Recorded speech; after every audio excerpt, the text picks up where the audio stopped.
When a government begins briefing against its own cabinet secretary, the machinery of power is grinding rather than gliding. The last few weeks have revealed deep and widening fissures in Sir Keir Starmer's civil service operation, a power struggle that pits political impatience against bureaucratic caution.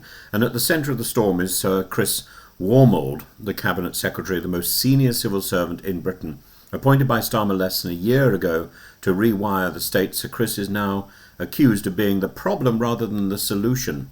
His critics describe him as a parody of every civil service stereotype, endlessly commissioning reviews, resisting reform, and delaying implementation. In short, a man who talks rather than does, yet his allies present a different picture. A professional official caught in the crossfire of political frustration. They accuse Downing Street of fostering a toxic and low-trust environment of hiring, blaming and firing at will. One former insider even said Sir Keir Starmer has developed a habit of blaming people before breakfast and briefing against them before lunch. The feud is not just personal, it goes to the heart of how Britain is governed. Starmer came into office promising to modernise Whitehall to make it faster, leaner, more accountable, but he has found himself constrained by the very system he vowed to reform. The civil service's culture of consultation and caution collides with a Prime Minister who wants rapid delivery, and for a government trying to prove its competence, delay looks like decay. Sir Chris Wormald's defenders argue that he is doing what the civil service was designed to do, to provide continuity, legal rigour and prudence. He served in the departments of health and education and navigated the chaos of the pandemic, but to Starmer's team, that experience now looks like institutional baggage.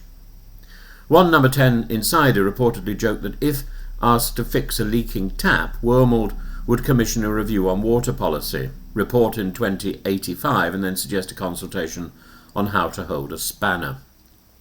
The problem for Starmer is that his Downing Street operation is already hemorrhaging staff. In just a year, he's lost 2 communications directors, 2 policy heads, a strategy advisor, and his principal private secretary, Nin Pandit.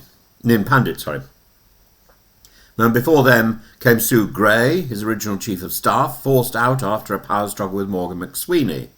Every departure leaves a gap, every briefing war deepens the perception that Starmer's inner circle is divided and brittle. Well, probably part of the problem is Morgan McSweeney and Lord Glassman, the Blue Labour.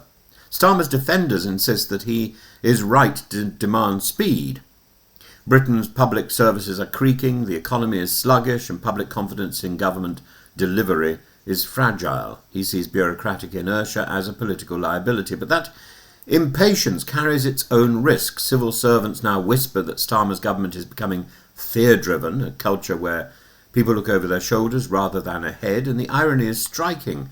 A former director of public prosecutions who built his reputation on discipline and process now presides over a Number 10 accused of chaos. Names of potential replacements for Wormald are already circulating. Baroness Louise Casey, the government's go-to troubleshooter on everything from homelessness to social care, is seen as the most likely successor.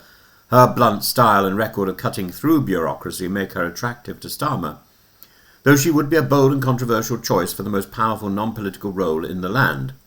Others point to Dame Antonia Romeo, the Home Office Permanent Secretary, as a steadier, reform-minded option. But the deeper question is structural. Can any civil servant meet Starmer's expectations? The civil service was not built for agility, it was built for durability. It prizes checks, procedure, legal caution. And Starmer, by contrast, wants results before the next election. His mantra of delivery, delivery, delivery clashes with a system still recovering from a decade of Conservative churn and post-Brexit exhaustion. It's also political. Labour's internal discipline has been showing cracks. A party that once prided itself on unity is now defined by muted backbench rebellion, growing restlessness among ministers and collapsing approval ratings. Blaming the civil service may buy time, but it doesn't solve the underlying malaise. The public sees dysfunction, not dynamism. And the symbolism matters. Sacking the cabinet secretary, the apex of institutional continuity, would signal a government at war with its own machinery. It would also confirm what critics already whisper, that Starmer governs by control rather than confidence. And the briefings may succeed in removing Wormald, but they risk damaging Starmer more deeply, portraying him as brittle, suspicious and impatient. Starmer's challenge is to reconcile reform with respect, and the civil service must adapt, but reform imposed by fear will fail. A truly effective government requires not only strong leadership, but mutual trust between politicians and officials, and for now that trust is fraying fast. So as rumours swirl of Baroness Casey waiting in the wings, and Wormald counting the months to January, one thing is clear. The great rewiring of the British state has short-circuited. Instead of rewiring, Starmer risks overheating his own system, and unless he finds a way to steady the machine, the next casualty of this power struggle might not be a civil servant, it could be the credibility of the Prime Minister himself.